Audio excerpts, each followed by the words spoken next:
Hoy estamos recordando un evento maravilloso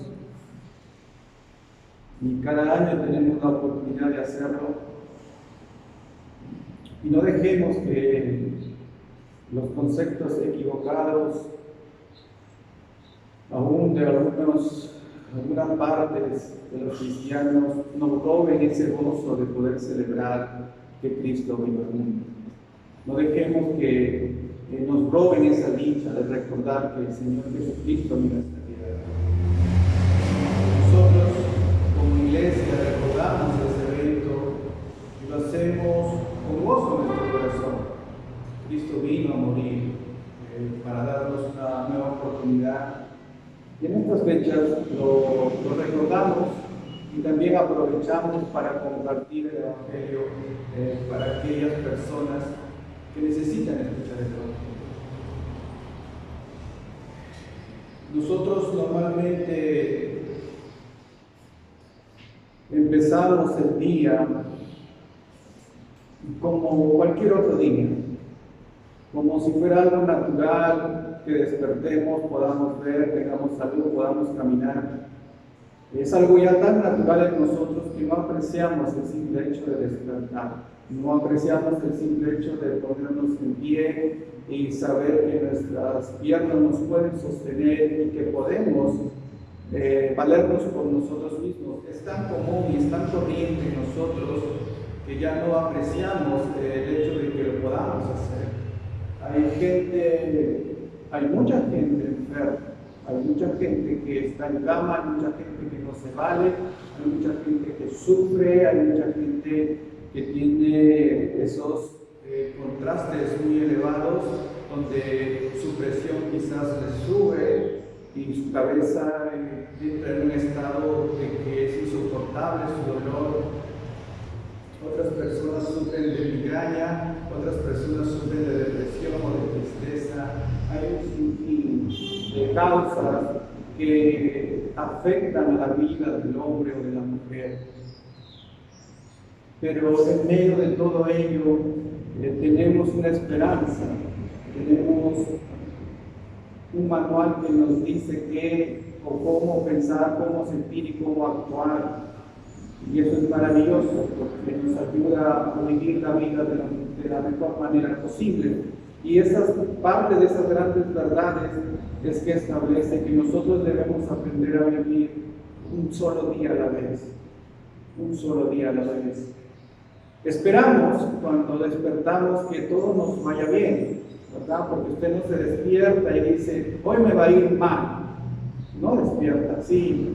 Usted despierta y tiene sus planes, sus proyectos, y dice, espero que hoy me vaya bien en el trabajo, en el estudio, donde usted vaya, espero que me vaya bien, por ejemplo, a su cita médica. Esa es la expectativa, ¿no? Yo también deseo eso. Es natural que nosotros nos deseemos, bueno, en la mayoría o en la gente de un estado mental saludable, es desear que te vaya bien. La gente que está un poco desequilibrada no desea tu bien. Pero la gente normal, en un estado regular, desea que te vaya bien. Aún a pesar de quizás del pecado que pone en nosotros, desea que te vaya bien. Y es mi deseo también, que te vaya bien en lo que emprendas, en lo que empezaste el día de hoy, que este año que empiece que te vaya bien. Deseo también que me vaya bien. Pero a veces eso no basta. No basta en realidad. No bastan los buenos deseos. Primero para vivir, no bastan los buenos deseos también para servir a Dios. Usted puede tener muchos buenos deseos, pero es muy probable también que esos buenos deseos estén errados. En otra manera de decirlo, usted puede estar honestamente equivocado. Pero ¿quién lo saca de su error? Y así, como estos ejemplos que acabo de mencionar, hay otros factores que afectan nuestra vida, nos entristecen, nos preocupan, nos angustian. Diversos factores. Entonces, ¿cuál es el llamado de Dios? Es simplemente que aprendamos a descansar en Él y aprendamos a vivir un solo día a la vez, porque eso nos corresponde. El pasado ya pasó. El futuro es incierto. Aún ni siquiera sabemos si tendremos un mañana.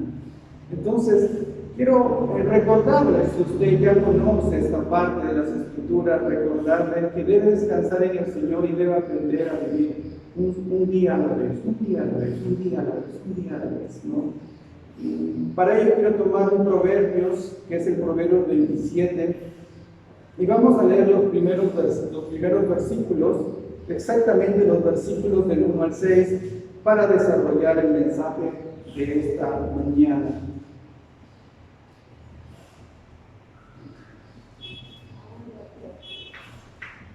Dice Proverbios capítulo 27, verso 1 al 6. No te jactes del día de mañana, porque no sabes qué dará de sí el día. Alábate el extraño y no tu propia boca. El ajeno y no los labios tuyos. Pesada es la piedra y la arena pesa, mas la ira del necio es más pesada que ambas. Por él es la ira, el impetuoso el furor, mas ¿quién podrá sostenerse delante de la envidia? Mejor es reprensión manifiesta que amor oculto, y son las heridas del que ama, pero importunos los besos del que aborrece. Padre, en esta mañana queremos suplicarte, Señor, que bendigas tu palabra, que bendigas a cada uno de los presentes y a cada corazón que escuchará tu mensaje. Oh Señor, seas tú hablando a nuestro espíritu, seas tú hablando, Señor, a nuestro ser, y puedas tú producir los cambios que necesitamos. Puedas tú traer consuelo, fortaleza, esperanza a nuestras vidas a través de tu palabra. En este caso en particular, Señor, ayúdanos a entender que debemos aprender a descansar en ti y a aprender a vivir un día a la vez. Padre, en nombre de Jesucristo, oramos. Amén. Tomen sus lugares. Tomen sus lugares. 4 cosas nos dejan estos proverbios, 4 cosas, y en esas 4 cosas quiero que usted lo guarde en su corazón, si sería bueno también que lo pueda anotar y se pueda llevar a casa estas 4 cosas. Primero, no debes jactarte del día de mañana. Segundo, la ira del necio es terrible. Tercero, hay una corrección sincera. Cuarto y último, que te alabe el extraño y no tu propia boca, ¿no? Entonces, vamos a empezar. La primera parte dice: no te jactes del día de mañana, porque no sabes qué dará de sí el día de mañana. Será malo planificar nuestro futuro, será malo establecer metas a corto plazo, a mediano plazo y a largo plazo. Será malo planificar. La respuesta es no. Somos llamados a planificar nuestro futuro, somos llamados a planificar, ya sea en el aspecto laboral, familiar o en el aspecto también eclesiástico. Somos llamados a planificar para ir con una meta, con un punto de referencia ahí. Pero entonces, ¿qué es lo malo? Lo malo es que te jactes de esa planificación, lo malo es que te jactes de ese día de mañana. Dice, no te jactes del día de mañana, porque tú no sabes lo que traerá el día de mañana. Usted puede hacer planes, podemos hacer planes. No, esto va a ser así siempre. Y aquí, la otra semana voy a hacer esto, el otro mes voy a hacer esto. ¿Quién dice? ¿Tú? ¿Te has preguntado si en primer lugar vas a despertar? Y si vas a despertar con salud. Y en tercer lugar, tu vida, ¿tú la controlas? ¿Tú tienes control de tu vida? ¿Tú tienes control de las circunstancias? No, la respuesta es no. No te jactes el día de mañana. Tú no sabes si tendrás un día de mañana, y si lo tendrás no sabes qué traerá ese día. Quizás tú tienes planificado para el siguiente día, para esta semana, para esta Navidad. Voy a ir a tal lugar, voy a cenar, quiero que llegue y este familiar, el otro familiar. Estás planificando, es bueno, pero no te jactes de eso. Porque puede que un día antes o 2 días antes o mañana mismo puede que tú despiertes y recibas una noticia que no te va a agradar y va a cambiar tu vida radicalmente. No te jactes el día de mañana, no te compete a ti, tú no tienes control de tu vida ni de ninguna circunstancia. Y Santiago, en el capítulo 4, del 13 12 nos da una base mucho más amplia sobre esto. Dice, ¡ay! De los que dicen, vamos ahora. Hoy y mañana iremos a esa ciudad y estaremos allá un año, traficaremos y ganaremos. Miren, los que dicen, vamos ahora, los que dicen que hoy y mañana iremos a tal ciudad y allá vamos a estar un año, ya estableció el tiempo. Vamos a traficar, vamos a hacer negocios, vamos a emprender, vamos a hacer esto. ¿Y qué les recuerda nuestro Señor a través de Santiago en cuanto a nosotros? Que no debemos captarnos del día de mañana. Le dice, ¿y qué es tu vida? ¿O qué es vuestra vida? ¿Se ha preguntado usted personalmente? ¿Quién soy yo? ¿Y qué es mi vida? ¿Cómo la estoy viviendo? ¿Cómo la estoy utilizando? ¿Cómo estoy invirtiendo el tiempo de vida que Dios me da? Hermanos, ¿cómo usted está viviendo su vida en primer lugar delante de Dios? ¿Cómo está invirtiendo el tiempo que Dios le da? ¿Cómo lo está haciendo? Porque ¿qué es vuestra vida? Dice Santiago. No es como la neblina, dice, que aparece por un poco de tiempo y luego ¿qué? Se desvanece. Así es tu vida, así es mi vida, así de frágil y de corta. Pero el hombre ¿cómo planifica? El hombre ¿cómo se jacta de sus planes? Así es, tu vida, así es mi vida, es como la neblina, aparece por un corto tiempo, luego se va a desvanecer. De aquí, si el Señor no viene aún, de aquí a 100 años nadie se va a acordar de ti. Nadie.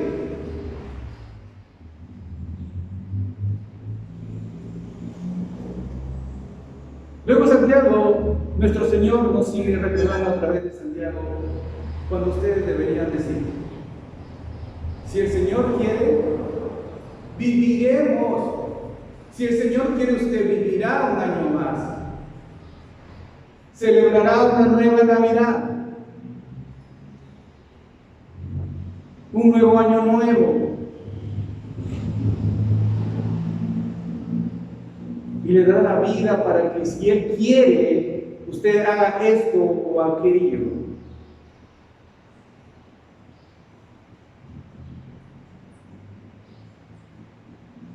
Porque nos recuerda el sabio Salomón y Santiago nos vuelve nuevamente a recordar que nosotros no debemos captarnos del día de mañana. Porque en primer lugar, nosotros no gobernamos nuestra vida, Dios gobierna nuestra vida, junto con toda su creación. Y es interesante poder observar este aspecto porque el hombre suele decir, mayormente dentro de la comunidad cristiana, Señor, hágase tu voluntad. Pero ¿sabe lo que hace?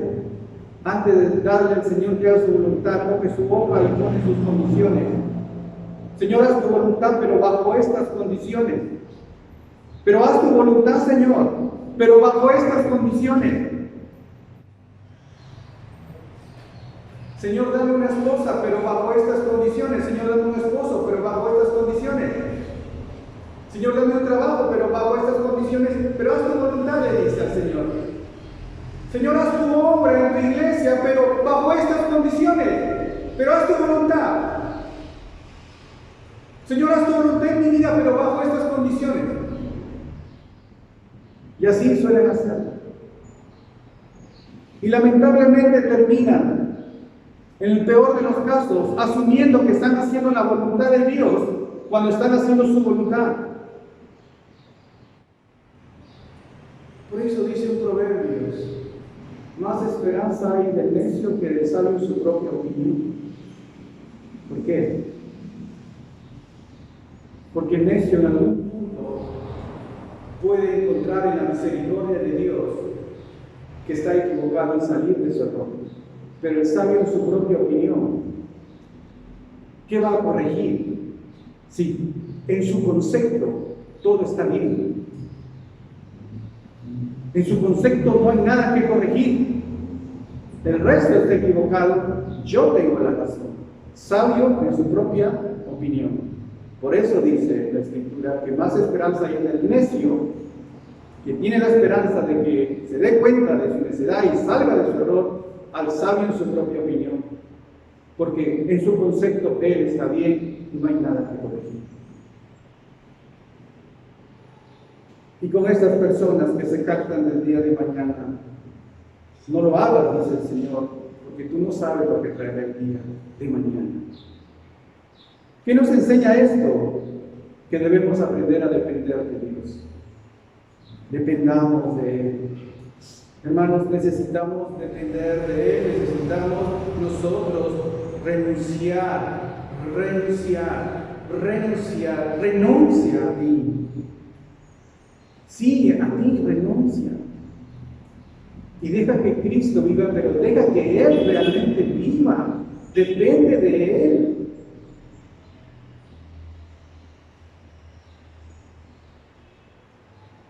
Y otra cosa también en cuanto a que nosotros no debemos gloriarnos del mañana.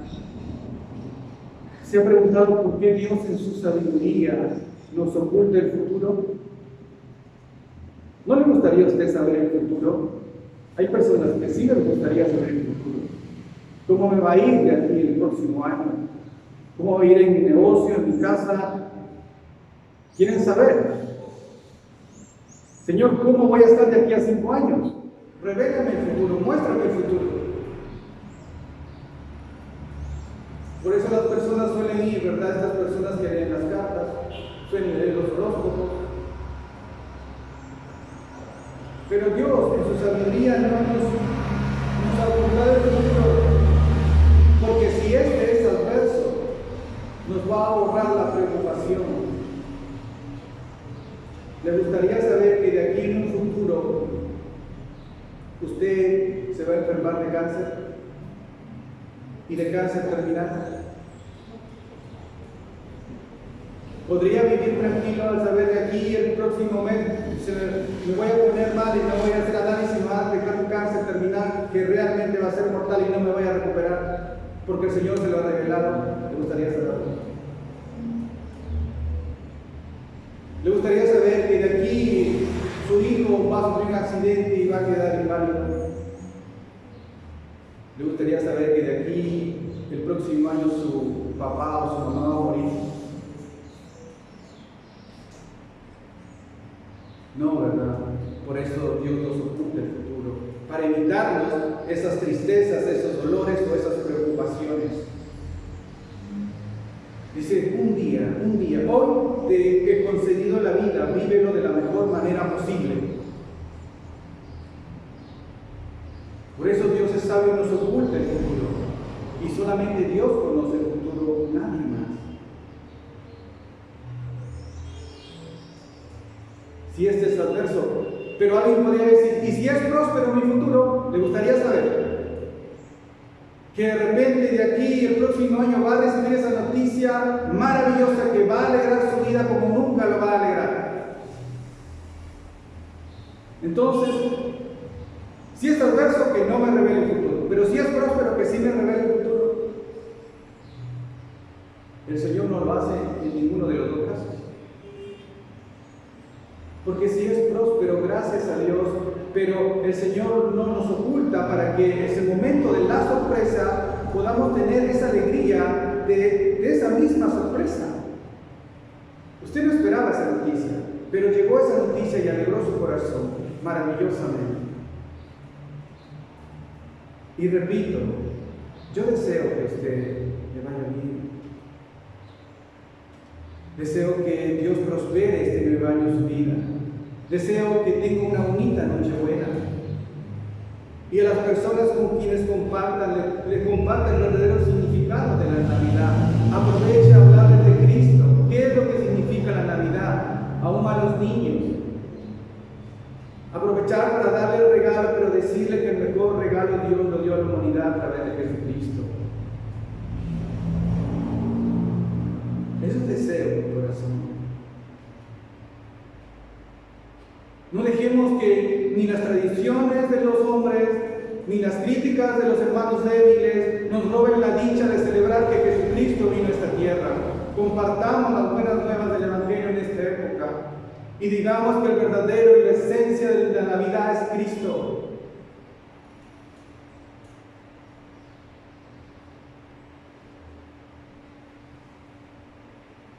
Y Dios también desea nuestro bien.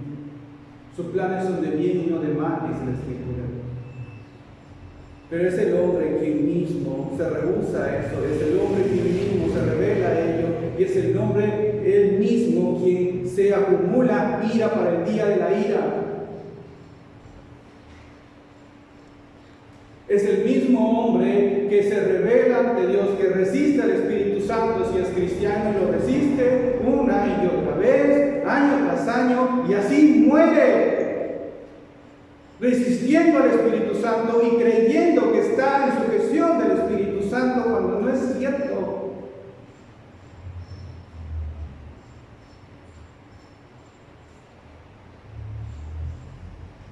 No te jactes ni del día de mañana. No te jactes de lo que podrías tener. No te jactes quizá de tu preparación académica. No te jactes de tus recursos económicos.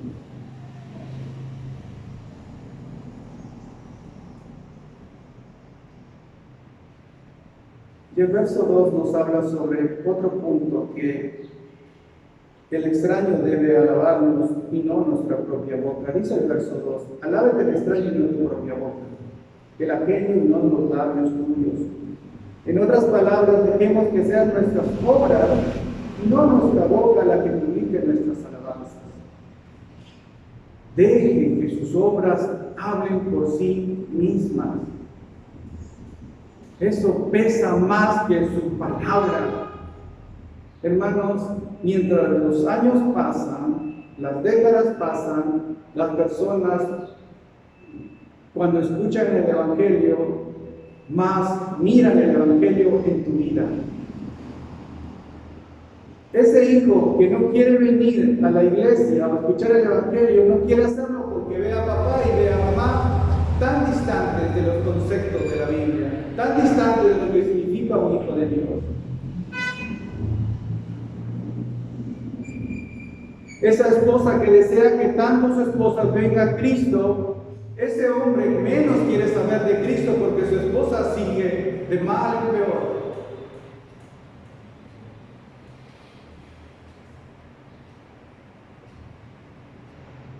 Ese hermano que le comparte su evangelio a su otro hermano o hermana de sangre, el hermano simplemente lo mira y dice, pero ¿es eso el cristianismo? No te alabes tú. No digas yo soy cristiano. Yo leo mi Biblia, yo oro, yo comparto el evangelio, yo tengo 150 años de cristiano.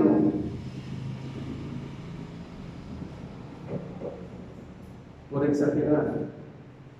Y creas que esos años de cristiano te hacen cristiano. Y te jactas delante de los demás, pecador, hijo del diablo, cristiano inmaduro. ¿Ves? Eso te pasa por no orar. Eso te pasa por no venir a la iglesia. Bien merecido lo tienes.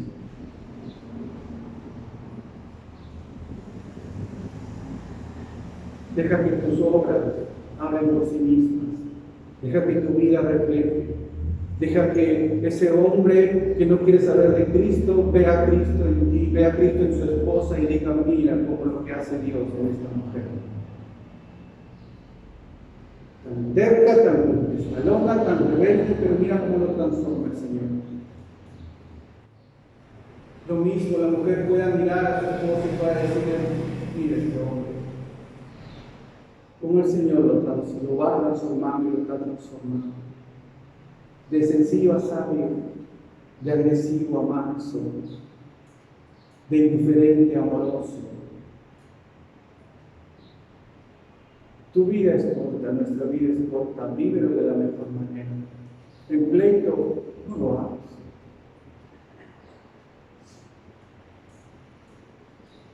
Deja que tus obras hablen por sí mismas. Alabarse a uno mismo es muestra de orgullo e inmadurez. Alabarse, repito, uno mismo es muestra de orgullo e inmadurez. Y dentro del contexto o de la comunidad cristiana existe mucho orgullo disfrazado de falsa piedad.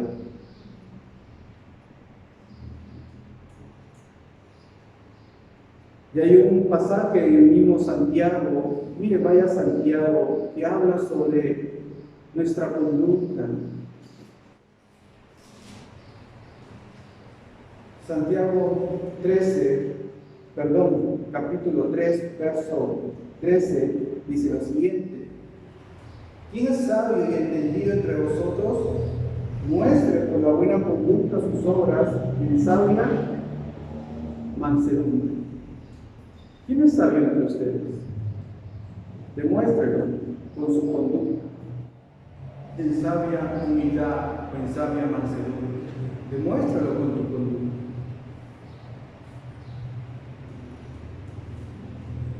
Pero tristemente hay personas que escuchan el mensaje, escuchan la palabra, son instruidos durante muchos años, pero no hacen caso al final. Su actitud no cambia. Su carácter no es moldeado.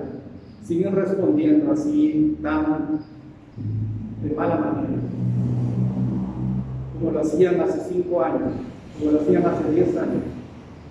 Siguen haciéndolo así. Entonces, no te alabes tú. Primero, no te jactes del día de mañana, porque ni siquiera sabes si tendrás un día de mañana, ni siquiera sabes lo que va a traer ese día de mañana. Segundo, que te alabe el extraño, no tus propios labios. Deja que tus obras, tus acciones, tu conducta hablen por sí mismas. Tercero, la ira del necio. Versos 3 y 4. Pesada es la piedra y la arena pesa más, la ira del necio es más pesada que ambas. Por eso la ira y el impetuoso furor, más ¿quién podrá sostenerse delante de la envidia? Miren, la piedra pesa, la arena, un saco de arena, una bolsa de arena, más está mojada, pesa mucho más. Pero ni aún juntándolo ambos, se compara con la ira del necio. La ira del necio pesa más. Por eso también en otro proverbio dice, mira, mejor que encuéntrate con una osa a la cual van arrebatados sus cachorros, que con un necio en su necedad. Mejor es eso. Mejor es eso. Esa osa, esa mamá osa está enfurecida porque les ha arrebatado sus cachorros y está buscando sus cachorros totalmente enfurecida y ya no entiende razones, solamente quiere sus cachorros. Ahora, el proverbista pone esta escena, a esta osa enfurecida en busca de sus cachorros, y lo compara con la ira del necio. Dice, más dañina, más perversa es la ira del necio en comparación con la osa enfurecida. Un necio, dando rienda suelta, ya sea escandalosamente o sutilmente, su ira hace mucho daño. Hace mucho daño.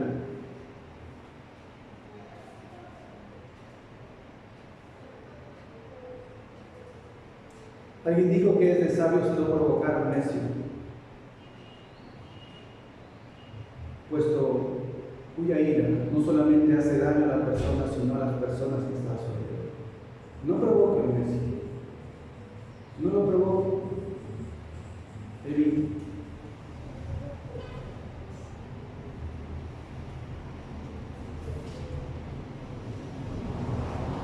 Y en cuanto a la envidia, dice el versículo 4, cruel es la ira, impetuoso el furor, mas ¿quién podrá sostenerse delante de la envidia? ¿Quién se puede sostener delante de la envidia? De una persona que no está conforme con su vida, y lo único que hace es averiguar la vida de los demás. Una persona que siempre anda anhelando cosas porque nunca está satisfecho y anda mirando siempre a su prójimo e envidiando lo que tiene. Mira qué bonito auto, mira qué bonita casa, mira qué bonito esposo tiene, mira qué bonita esposa tiene, mira qué trabajo tiene él y yo acá. Envidia. ¿Quién podrá sostenerse delante de una envidia? Es un sentimiento muy oscuro, la envidia. Hermanos, y no necesariamente tanto la envidia como la ira del necio se manifiesta de manera grotesca o de manera escandalosa, sino también, repito, se manifiesta de manera sutil. Sabe decir el momento y la palabra exacta para herir. Y tira la piedra y luego se va. Y se va justificado, justificada, pensando que no ha hecho nada, que se merece haber escuchado eso. Y se va tranquilo, porque en su propia sabiduría, él o ella cree que está haciendo bien.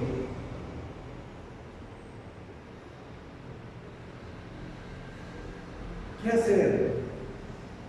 Versículos 5 y 6 nos dan la respuesta y con eso vamos cerrando el mensaje. Mejor es reprensión manifiesta que amor oculto. Fieles son las heridas del que ama, pero inoportunos los besos del que aborrece. Es bueno y debemos apreciar cuando se nos corrige y nos hablan de nuestros defectos. Corrige al sabio y te amará, dice la Escritura. Corrige al necio y te odiará. Cuando una corrección es hecha adecuadamente, es muy gratificante para el que lo da como para el que lo recibe.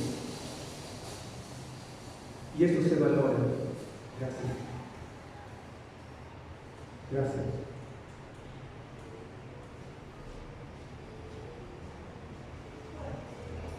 No es genuino el amor que por no ofender encubre o omite la reprensión. No es genuino ese amor.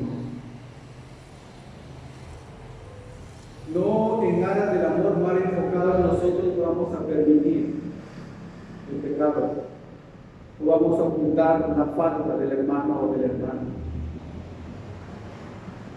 El verdadero amor lo confronta. Si un hermano realmente te ama, va a venir, te va a sentar y te va a decir: hermano, quiero decirte esto. Estás mal. No sigas así. No, pero recuerda, son fieles las heridas del que ama. Son fieles.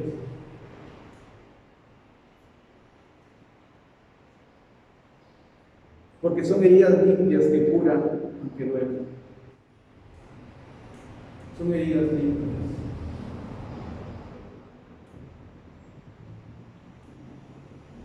Porque es mejor una verdad que duela que una mentira que acaricia. Repito, porque es mejor una verdad que duela que una mentira que acaricia. Por otro lado, y en contraste, son peligrosos e inoportunos los besos del que aborrece. Este pasaje, verso 6, fieles son las heridas del que ama, fieles son las heridas del que ama. Vuelvo a repetir, fieles son las heridas del que ama. Corrige en amor, corrige en amor, porque son fieles esas heridas, porque son heridas limpias que al final curan.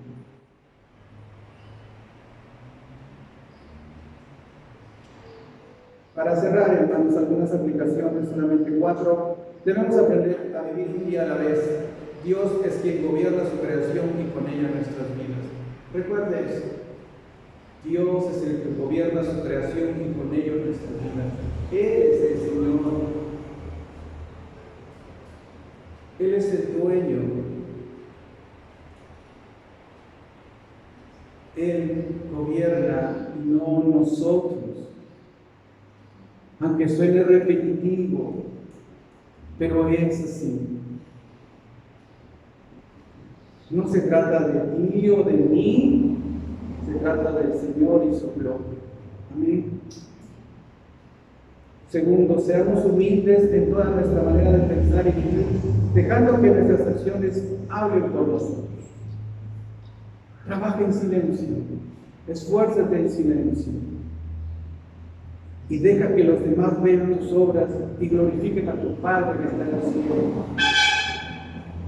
Y vean el Evangelio reflejado en tu vida, pero realmente lo vean. Vuelvo a repetir, esa persona que tú quieres que venga a Cristo, no viene a Cristo porque te ve a ti. Cambia eso. Cambia eso. Tercero, tratemos con paciencia y sabiduría la ira del hombre necio, para que no nos haga daño a nosotros y a los demás. Mira, ahí está el necio. Ahí está el hombre sabio en su propia opinión. Ahí está su ira, está enojado, está cerrado. Él no acepta consejos. Porque él está en el correcto, ¿correcto? Las cosas son así, punto. Sopórtalo con paciencia y deja la causa al Señor, pero tú sigue adelante. Tú pon un pasito al costado y sigue adelante. Hay mucho que hacer, hermano. Hay mucho que hacer. La vida no está para desperdiciarla. Si Él no quiere trabajar a tu lado, si Él no quiere ir contigo y luchar la buena batalla de la fe, porque Él lo lucha a su manera, o ella lo lucha a su manera, tú pon un paso al costado y sigue adelante. Debes seguir adelante. Debemos seguir adelante. Hay mucho por hacer, hay muchas almas que ganar. Nuestra vida necesita ser de la mejor utilidad posible, lo mayor fructífera posible. ¿Cuánto fruto ha dado tu vida el año pasado? ¿Cuánto fruto ha dado tu vida hace 2 años? ¿Cuánto fruto ha dado hace 5 años? Separados de mí nada podéis hacer. Cuando si estás en la vida, en la verdadera vida, darás mucho fruto, pero ¿cuánto fruto ha dado? ¿Cuántas personas han venido a Cristo por ti? Dios ha autorizado tu vida. ¿Cuántos? 5 años y ninguno para Cristo, pero tú estás creído que estás haciendo la voluntad de Dios.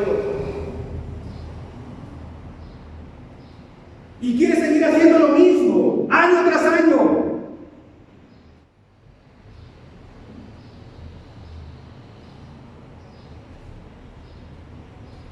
Cuarto y último, apreciemos a quienes nos corrigen y nos hacen ver vuestros defectos y damos el paso a la comunidad como hermanos. Al final, hermanos. Al final, la paz debe reinar en nuestros corazones.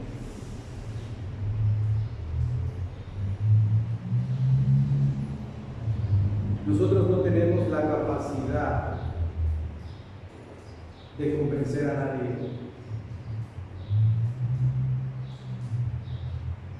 No tenemos la capacidad de traer o de convertir a alguien. Nosotros realmente, para ser sinceros, no tenemos ninguna capacidad. Por eso dependemos de Dios.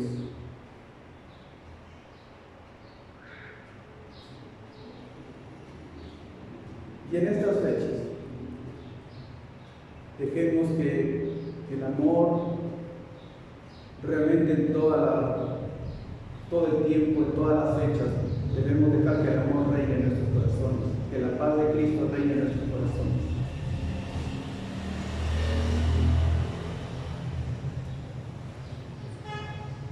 Pero sobre todo en estas fechas, renuncie a su vida y muestre el amor de Cristo a las personas que Dios ponga y usted pueda compartir el Evangelio. Pero primero debemos empezar en casa. En casa. Termino con lo siguiente. en la esperanza se llama la esperanza de Matthew Henry. ¿Quién fue Matthew Henry? Fue un puritano que escribió un comentario muy hermoso. Y él escribió antes de morir esta esperanza, y lo escribió para consuelo y esperanza de aquellas personas que han perdido un ser querido en la fe. ¿Sí? Porque de eso se trata el Evangelio, de la esperanza eterna y gloriosa. Y lo resumo en 4 partes, o en 4 preguntas, hermanos, y con esto termino. Matthew Henry escribe esto.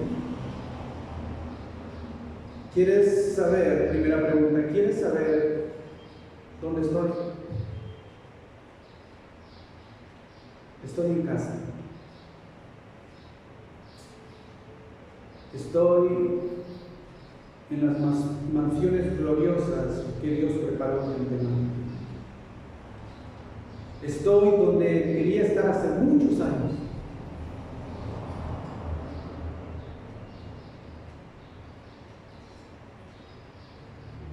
La segunda pregunta es,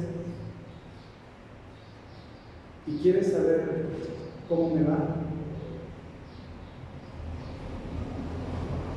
Veo a Dios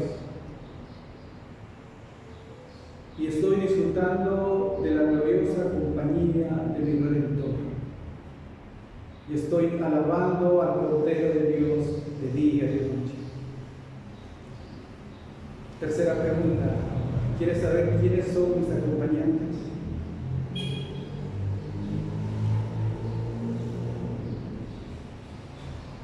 Veo a Dios, no oscuramente por un espejo, sino cara a cara. Estoy en compañía de los santos ángeles y de los justos que murieron por su causa, de todos los tiempos. Y estoy en compañía de amigos y hermanos con los cuales trabajé y lloré en la tierra, los cuales vinieron antes que yo a esta vida. Y por último, cuarta y última pregunta. ¿Quieres saber cuánto tiempo va a durar esto? Será un amanecer que no tiene fin.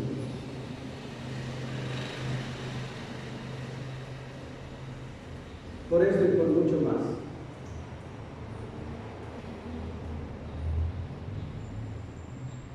no lloréis por mí. Termina Mateo. Por eso dijo Pablo, para mí, el vivir es ganancia y el morir es Cristo. Señor, gracias te doy. Gracias, Padre, por tu palabra. Gracias por esta esperanza que tenemos en ti. Bendice a tu iglesia. Glorifícate, Señor, en cada uno de tus hijos presentes, en cada persona que escuchará. Oh Señor, bueno eres tú. Tú nos das consuelo, nos das fortaleza y nos das esperanza. Ayúdanos y enséñanos a vivir día a día en dependencia de ti, en sujeción a tu voluntad. Gracias te doy por este momento, gracias por este año que está culminando, gracias por esta temporada, donde, Señor, recordamos ese hecho maravilloso que dividió la historia de Dios. Y también ha dividió mi vida y seguirá dividiendo las vidas a manera personal de cada hijo que viene después. Un antes de Cristo y un después de Cristo. Antes de ser cristiano, después de ser cristiano. Señor, ayuda a que nuestras vidas se reflejen en toda la época del año, pero te lo pedimos especialmente por esta época y por esta tarde. En el nombre de Jesús. Amén.